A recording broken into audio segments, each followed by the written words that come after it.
Hello student, नमस्कार। स्वागत करते हैं आप सभी को एग्जाम एडॉप्ट चैनल पर। तो आज हम इस वीडियो में मैट्रिक परीक्षा 2011 में बिहार बोर्ड द्वारा जितने भी ऑब्जेक्टिव क्वेश्चन पूछे गए हैं वह हम सारा ऑब्जेक्टिव को देखेंगे, एक्सप्लेन के साथ देखेंगे।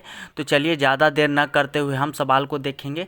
आप लगातार इस पे बने रहेगा और ऑब्जेक्टिव क्वेश्चन सोल्व करने का आपको तरीका पता चल जाएगा कि ऑब्जेक्टिव क्वेश्चन को सोल्व कैसे किया जाता है। तो चलिए ज़्यादा देर ना करते हुए हम सवाल को देखते हैं। देखिए, बिहार बोर्ड द्वारा साइंस विज्ञान 2011 में पूछे गए प्रश्न है। ऑल प्रीवियस ईयर क्वेश्चन 2011 के हैं।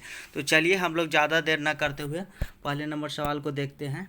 हीलियम कैसा तत्व है? हीलियम जो कैसा तत्व है, अक्रिय है कि सक्रिय है कि क्रियाशील है कि उदासीन है? तो आप लोग के पता है कि हीलियम कैसा तत्व है। तो हीलियम एक अक्रिय तत्व है। कैसा तत्व है? अक्रिय तत्व है। तो आप लोग ध्यान रखिएगा। देखिए, हीलियम का संकेत काची होता है? He होता है। हीलियम का संकेत He। इसका परमाणु संख्या कितना होता है? 2। ये भी आप लोग याद रखिएगा। तो हीलियम कैसा तत्व है? अक्रिय है। चलिए दूसरे नंबर सवाल के ऊपर चलते हैं कि दूसरा नंबर सवाल क्या कहता है। दूसरा नंबर सवाल को देखते हैं कि जल में हाइड्रोजन तथा ऑक्सीजन की परमाणु संख्या का अनुपात पूछ रहा है। तो देखिए, जल का सूत्र क्या होता है? जल का जो रासायनिक सूत्र क्या होता है? H2O होता है। तो ऑक्सीजन की परमाणु संख्या और हाइड्रोजन और तथा ऑक्सीजन की परमाणु संख्या यहाँ पर पूछ रहा है। तो हाइड्रोजन की परमाणु संख्या कितना है? 2 है। और अनुपात ऑक्सीजन की कितना परमाणु संख्या है? तो ऑक्सीजन सिर्फ एक ही गो है। तो 2:1 इसका राइट आंसर हो जाएगा। अगर आपसे एग्जाम में पूछेगा कि जल का रासायनिक सूत्र क्या होता है, तो जल का जो रासायनिक सूत्र क्या होता है? H2O होता है। ये भी सवाल में पूछाता है, तो आप लोग इसको भी याद रखिएगा। चलिए तीसरे नंबर सवाल के ऊपर चलते हैं। तीसरा नंबर सवाल क्या कह रहा है। तीसरा नंबर सवाल को देखते हैं कि आवर्त सारणी में कितने आवर्त होते हैं? 7, 8, 9, 12। तो आप लोग के पता है कि आवर्त सारणी में 7 आवर्त होते हैं। कितने आवर्त होते हैं? 7 आवर्त होते हैं। आवर्त सारणी में आवर्त किसको कहते हैं? देखिए, आवर्त सारणी में खड़ी लाइन को देखिए, खड़ी जो लाइन ऐसे होता है वो खड़ी लाइन ऐसे ऐसे होता है जो वर्ग होता है। पड़ी लाइन को क्या कहते हैं? आवर्त कहते हैं। तो आवर्त की संख्या कितनी होती है? 7। अगर आपसे यही पूछ लिया जाता आवर्त की जगह वर्ग, तो आवर्त सारणी में वर्ग की संख्या कितनी होती है? 18।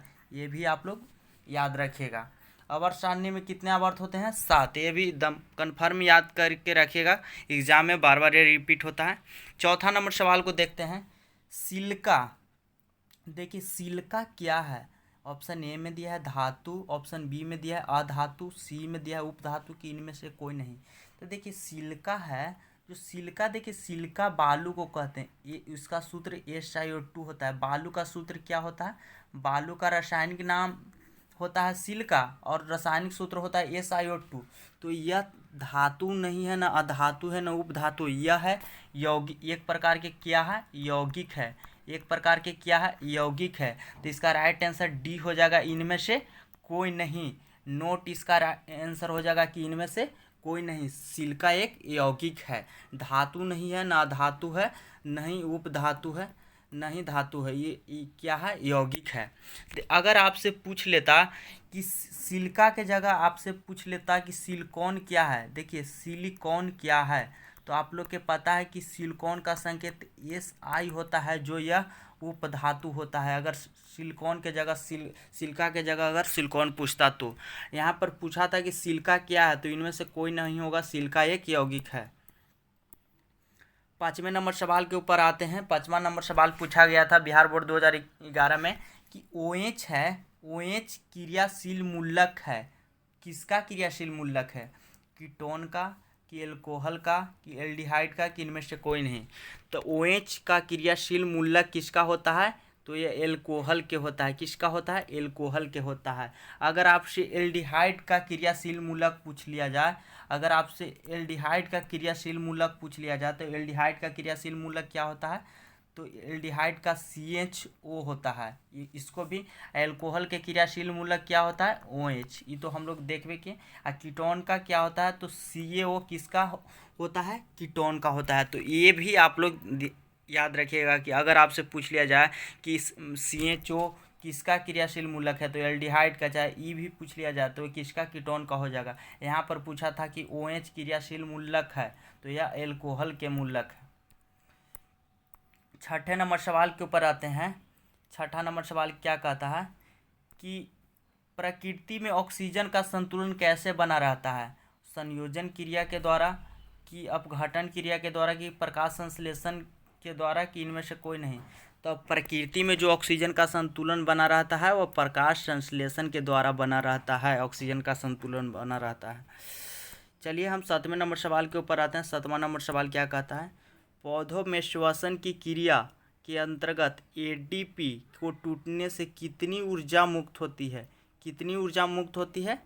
तो आप लोग के पता है कि पौधों में पौधों की श्वसन की क्रिया के अंतर्गत एटीपी टूटने से 30.5 किलो जूल प्रति मोल ऊर्जा मुक्त होता है। ये आप लोग बुक में बायोलॉजी के पढ़े होंगे। चलिए 8वें नंबर सवाल के ऊपर चलते हैं कि मानव हृदय में कितने कोष्ठ होते हैं? देखिए मानव हृदय में कितने कोष्ठ होते हैं, या आपसे पूछ लिया जाए कि कितने कक्ष होते हैं, तो कोष्ठ कहिए चाहे कोष्ठ को चेम्बर बोला जाता है। चेम्बर, मानव कोष्ठ में कितने चेम्बर होते हैं, यानी कितने कोष्ठ होते हैं? 4 कोष्ठ होते हैं। ये आप लोग ध्यान रखिएगा। मानव हृदय का परकुंचन दाब होता है लगभग 120 mmHg, 90 mmHg, 150 mmHg। यानी HG कहने का मतलब यह पारा का संकेत है जो हम लोग ब्लड प्रेशर को नापते हैं। तो परकुंचन दाब होता है सिस्टोलिक प्रेशर, जो कितना होता है? 120 mmHg होता है। अगर शीतलन पूछ लिया जाए तो 80 होता है जापड़ी राइट आंसर। चलिए 10वें नंबर सवाल के ऊपर चलते हैं। 10वां नंबर सवाल क्या कहता है? पौधों में वाष्पोत्सर्जन किस भाग में होता है? जड़ में, तना में, फूल में, कि पत्ती में? तो पौधों में वाष्पोत्सर्जन होता है जो पत्ती में होता है। तो इसका राइट आंसर सी हो जाएगा, पत्ती। 11वें नंबर सवाल के ऊपर चलते हैं कि 11वां नंबर सवाल क्या कहता है? कृत्रिम वृक्क यानी कि किडनी, कृत्रिम जो वृक्क होता है, कृत्रिम वृक्क किन अवशिष्ट उत्पादकों को रुधिर यानी ब्लड अपोहन द्वारा पृथक करता है, यानी कि अलग करता है? तो देखिए जो मानव कृत्रिम वृक्क के द्वारा जो होता है, किडनी के द्वारा हम लोग नाइट्रोजन का पृथक करते हैं, जो यूरिया हम लोग पृथक को अलग करते हैं। तो इसका राइट आंसर क्या हो जाएगा? ए हो जाएगा, नाइट्रोजन को पृथक करते हैं। कृत्रिम वृक्क यानी कि किडनी अपशिष्ट उत्पाद को, यानी रुधिर से, यानी कि ब्लड को हम साफ करते हैं किडनी के माध्यम से। जिसको किडनी फेल हो जाता है उसको कृत्रिम वृक्क से मदद से रुधिर से अपोहन द्वारा अलग करते हैं नाइट्रोजन को। तो ये आप लोग ध्यान रखिएगा। चलिए 12वें नंबर सवाल के ऊपर चलते हैं। हाइड्रा में जो प्रजनन किस विधि से होता है? तो हाइड्रा में जो प्रजनन होता है, ऑप्शन ए में दिया है द्विविखंडन, सी में लैंगिक जनन, बी में मुकुलन, डी में इनमें से सभी। तो आप लोग के पता है कि हाइड्रा में जो प्रजनन की विधि होती है मुकुलन विधि से होता है। कौन सा विधि के द्वारा होता है? मुकुलन विधि के द्वारा होता है। 13वें नंबर सवाल के ऊपर चलते हैं। किस माध्यम में अपवर्तनांक म्यू का मान होता है? तो आप लोग के पता है कि अपवर्तनांक म्यू के जो मान होता है, म्यू का मान होता है साइन आई बटा साइन आर होता है, साइन आई बटा साइन आर होता है। तो इसका राइट आंसर बी हो जाएगा। अपवर्तनांक के मान साइन आई बटा साइन आर होता है। तो इसका राइट आंसर 13 के राइट आंसर क्या हो जाएगा? बी हो जाएगा। देखिए आपसे पूछ लिया जाए कि सबसे अधिक अपवर्तनांक किसको होता है? तो सबसे अधिक अपवर्तनांक किसको होता है?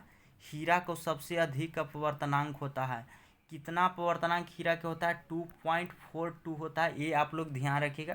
देखिए इसको याद करने का ट्रिक है कि 2 जोड़ेंगे तो बीच में 4 आ जाएगा, 2.2 होता है। तो इसका राइट आंसर बी हो जाएगा कि हीरा अपवर्तनांक म्यू का मान साइन आई बटा साइन आर होता है।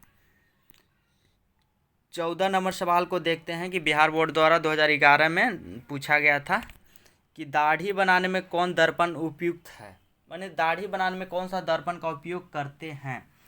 तो ऑप्शन ए में है समतल दर्पण, ऑप्शन सी में है अवतल दर्पण, ऑप्शन बी में है उत्तल, की इनमें से कोई नहीं। तो दाढ़ी बनाने के लिए कौन सा दर्पण का उपयोग करते हैं? तो आप लोग के पता है कि दाढ़ी बनाने में या हजामती के रूप में अवतल दर्पण का उपयोग करते हैं। अगर आपसे अवतल दर्पण का उपयोग और पूछे, अवतल दर्पण का उपयोग होता है रोगियों के रोगी के नाक कान रोगी के की कान नाक गले आदि की जांच के लिए अवतल दर्पण का प्रयोग करते हैं। ये भी आप लोग ध्यान रखिएगा, चिकित्सा के रूप में प्रयोग करते हैं। सौर भट्ठी में, सौर कुकर में, देखिए सोलर कुकर में किसका उपयोग करते हैं, तो सोलर कुकर में भी अवतल दर्पण का उपयोग करते हैं। सोलर कुकर में भी अवतल दर्पण का उपयोग करते हैं। अवतल दर्पण का उपयोग करते हैं साइड मिरर के रूप में करते हैं। किसी चालक के सामने, जो मोटर गाड़ी के सामने चालक के रूप में साइड मिरर के रूप में प्रयोग करते हैं। ये भी एग्जाम में सवाल आता है, इसको भी आप याद रखिएगा। यहाँ पर पूछा गया था कि दाढ़ी बनाने के लिए कौन सा दर्पण उपयुक्त होता है, तो ये अवतल दर्पण हो जाएगा।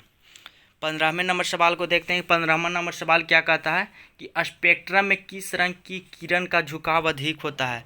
तो अब स्पेक्ट्रम में किस किरण की झुकाव अधिक होता है, तो आप लोग के पता है कि स्पेक्ट्रम जब किसी प्रकाश को जब किसी प्रिज्म से गुजारा जाता है तो वह 7 रंगों में विभक्त हो जाता है, और सबसे ऊपर जो रंग होता है वो लाल रहता है, और सबसे नीचे जो रंग होता है बैगनी रहता है। तो सबसे झुकाव अधिक माने सबसे झुक गया है कौन सा कलर झुकता है, तो यानी कि सबसे जो झुकाव अधिक होता है वह बैगनी का होता है। अगर आपसे पूछ लिया जाए कि सबसे कम झुकाव, यहाँ पर अधिक पूछा था, अगर कम पूछता तो इसका राइट आंसर क्या हो जाता, लाल हो जाता। ये भी आप लोग ध्यान रखिएगा।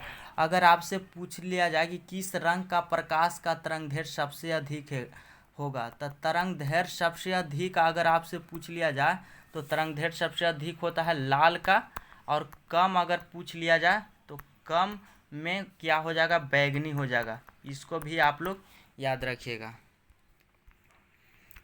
16वें नंबर सवाल को देखते हैं कि विद्युत फ्यूज विद्युत धारा के किस प्रभाव पर कार्य करता है। ऊष्मीय, रासायनिक, चुंबकीय, इनमें से कोई नहीं। तो विद्युत फ्यूज विद्युत धारा के किस प्रभाव पर कार्य करता है, तो ऊष्मीय प्रभाव पर कार्य करता है। कौन सा प्रभाव पर, ऊष्मीय प्रभाव पर। वेरी इस सब इम्पोर्टेंट क्वेश्चन है जो बिहार बोर्ड द्वारा पूछा गया था 2011 में। जितने भी प्रश्न आप देख रहे हैं 2011 में पूछे गए प्रश्न हैं, बिल्कुल कहीं से उठाया गया प्रश्न नहीं है, बोर्ड द्वारा पूछा गया। हम लोग क्वेश्चन बैंक करा रहे हैं 2011 में जितने भी सारे पूछे गए ऑब्जेक्टिव प्रश्न हैं। चलिए 17 नंबर सवाल को देखते हैं। किसी कुंडली का प्रतिरोध ज्ञात करने के लिए सूत्र होता है। तो आप लोग के पता है कि प्रतिरोध ज्ञात करने के लिए सूत्र, प्रतिरोध R बराबर जो होता है V बटा क्या होता है, I होता है। तो इसका राइट आंसर C हो जाएगा, R बराबर V बटा I। एग्जाम में अडॉप्ट चैनल को आप लोग अच्छा लग रहा है तो बिल्कुल लाइक कीजिएगा और दोस्तों में शेयर भी ज़रूर कीजिएगा। लगातार ऐसे ही हम क्वेश्चन बैंक को कराएंगे 2011, 12, 13, 14, 15। तो लगातार प्लेलिस्ट में विजिट कर सब भी वीडियो को आप देख सकते हैं। देखिए 18वें नंबर सवाल में पूछा गया था कि डायनमो से किस प्रकार की धारा प्राप्त होती है। डिस्ट धारा यानी डीसी, प्रत्यावर्ती धारा एसी, दोनों धाराएं कि इनमें से कोई नहीं। डीसी को डायरेक्ट करंट कहते हैं, एसी को अल्टरनेटिंग करंट कहते हैं। तो देखिए डायनमो से दोनों प्रकार की धाराएं प्राप्त होती है, एसी और डीसी दोनों। तो इसका राइट आंसर जो सी हो जाएगा, डीसी और एसी धारा दोनों प्राप्त होते हैं डायनमो से। ठीक है, आप लोग याद रखिएगा। 19वें नंबर सवाल के ऊपर चलते हैं। डेंगू उत्पन्न करने वाले मच्छर किस तरह के जल में रहता है। तो डेंगू उत्पन्न करने वाला जो मच्छर होता है वह कैसा जल में रहता है, साफ जल में रहता है। और जो मलेरिया उत्पन्न करता है वह मलेरिया उत्पन्न करने वाला मच्छर जो रहता है वह मलेरिया उत्पन्न करने वाला जो मच्छर होता है, आप लोग के पता है कि मलेरिया मच्छर को काटने से फैलता है, वह गंदा जल में रहता है मच्छर। और जो डेंगू उत्पन्न करता है, वो डेंगू जो उत्पन्न करता है वह साफ जल में रहता है। 20वें नंबर सवाल के ऊपर आते हैं। यह निम्नलिखित में कौन बायोगैस ईंधन का स्रोत नहीं है। कौन बायोगैस ईंधन का स्रोत नहीं है। लकड़ी, नाभिकीय ऊर्जा, गोबर गैस, कोयला। तो इसका राइट आंसर क्या हो जाएगा, सी हो जाएगा। नाभिकीय ऊर्जा बायोगैस ईंधन का स्रोत नहीं है। तो यह आखिरी प्रश्न था। 2011 में 20 ऑब्जेक्टिव पूछे जाते हैं। अब ऑब्जेक्टिव की संख्या कितनी हो गई है, और ऑब्जेक्टिव की संख्या कितनी होगी? 40 प्रश्न 40 नंबर को बनाना होता है जिसमें 80 प्रश्न पूछे जाते हैं। और 2011 में पहले 20 ऑब्जेक्टिव दिए जाते हैं, बाकी सब सब्जेक्टिव रहता था 80-60 वो। तो चलिए, अगर आप ऐसे ही वीडियो को अगर पसंद आया है तो वीडियो को लाइक और शेयर और कमेंट कर ज़रूर बताइएगा, और नेक्स्ट वीडियो हम जल्द ही अपलोड करेंगे। तो एग्जाम एडोप्ट चैनल को लाइक कीजिएगा। अगर आपको इसको PDF लेना है तो व्हाट्सअप नंबर पर आप मैसेज कर